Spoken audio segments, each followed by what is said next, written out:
আমরা আমাদের যে এই ফ্যাক্টরির ছাদে যে সোলার প্যানেলের মাধ্যমে যে আমরা বিদ্যুৎ উৎপাদন করছি সেটার ক্যাপাসিটি হলো 2.66 মেগাওয়াট, আর আমাদের চাহিদা প্রায় 2.5 মেগাওয়াট।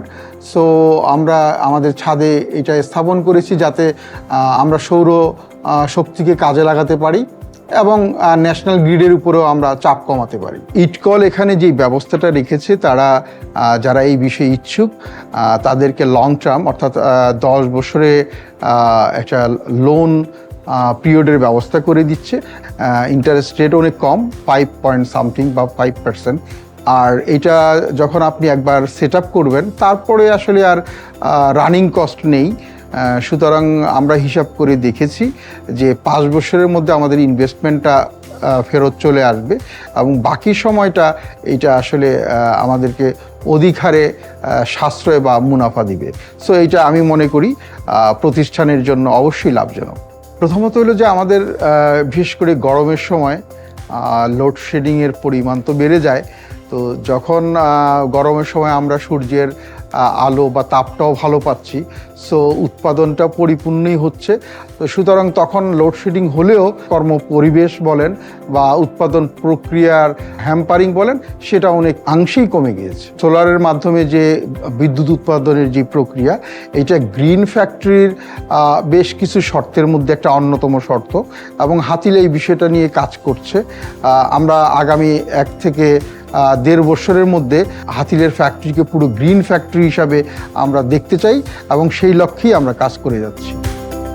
আমাদের যখন বিদ্যুৎ থাকে না, লোডশেডিংয়ের সময় আমাদের ডিজেল জেনারেটরের মাধ্যমে বিদ্যুৎ উৎপাদন করতে হয়। সেটা এখন যে বিদ্যুতের রেট তার প্রায় 3 গুণ বেশি খরচ পড়ে।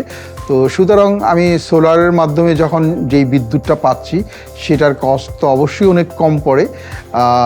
যেটা আমার যে বিদ্যুৎ যদি আমি ন্যাশনাল গ্রিড থেকে যে বিদ্যুৎ নেই তার চেয়ে অ্যাটলিস্ট 4 টাকা 4.5 টাকার মতো এখনই আমার কম পড়ছে। সো এটা অবশ্যই লাভজনক। এটা নিয়ে আরও প্রচারণা দরকার। ম্যাক্সিমাম ফ্যাক্টরি যদি এই আওতায় আসে তাহলে আমাদের যে বিদ্যুৎ উৎপাদনের যেই হিউজ ইনভেস্টমেন্ট, সেখানেও আমার মনে হয় ফ্যাক্টরিগুলো, ইন্ডাস্ট্রিগুলো সহায়ক ভূমিকা পালন করতে পারে। আমার যারা মানে ফার্নিচার ইন্ডাস্ট্রিতে যারা আছে এবং অন্যান্য ইন্ডাস্ট্রির ক্ষেত্রেও আমি বলবো যে আপনারা এই বিষয়টা আপনারা ভেবে দেখতে পারেন অবশ্যই। এবং এই ব্যাপারে ইটকল কাজ করছে। আপনারা তাদের সাথে যদি যোগাযোগ করেন, তারা আপনাকে পুরো ফ্যাক্টরি আপনার কি পরিমাণ লাগবে, সেখানে একটা কনসালটেন্সির মাধ্যমে আপনার টাকাটা কতদিনে উঠে আসবে এবং কতদিনে আপনাকে সরকার এখানে খুব অল্প সুদে লোনের ব্যবস্থা করেছে। অর্থাৎ আপনি পুরো প্রক্রিয়াটা বুঝে, আমি মনে করি অবশ্যই ইন্টারেস্টেড ফ্যাক্টরি মালিকরা হবে এবং এই জায়গায় সরকারের বিভাগগুলো আরও যদি অগ্রণী ভূমিকা পালন করে তাহলে অবশ্যই সেটা সম্ভব।